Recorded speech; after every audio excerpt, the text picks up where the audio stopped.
right, so in this video, we're going to be covering how to do dimensional analysis in order to convert in between units.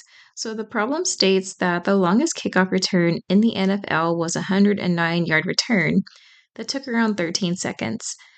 And the question is, what was the player's speed in miles per hour in this play? So how I approach these problems is to first list your givens. So the distance was 109 yards, the time was 13 seconds, and next you want to state where you want to go, which they told us they want this converted to miles per hour. So given that, we need to look at our conversion factors to get each respective number and unit into the desired outcome, which is miles per hour. So we have 1 yard is equal to 3 feet, and 5,280 feet is 1 mile, and 60 seconds are in a minute, and 60 minutes are in 1 hour. So I like to break this up into two separate kind of mini problems so that everything is clear as far as getting your distance and your time. And then I'll show you later how to put those together. But to have one big dimensional analysis problem, people tend to make little silly mistakes. So I like to break this up into two steps.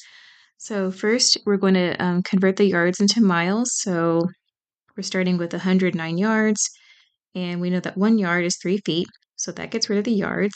And we know that there are 5,280 feet in 1 mile, so that gets rid of the feet. And then you're left with your desired unit, mile. So a big hint is that your desired unit should always be in the numerator when you're done with all of your conversions.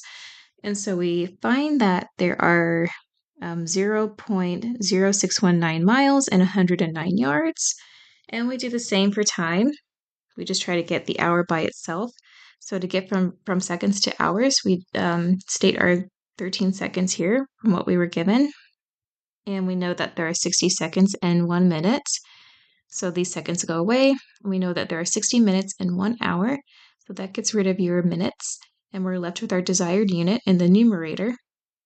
And that translates to 0.0036 hours and 13 seconds. And so now we are at the final stage of this problem. So we just take our miles per hour to get our unit, miles per hour, and we find that to be 17.19444, and that was a repeating decimal. But most likely your class or instructor will require significant figures. So given that we had just 3 sig figs in our problem statement, we're going to leave the answer in 3 sig figs. So that translates to roughly 17.2 miles per hour. And that's it.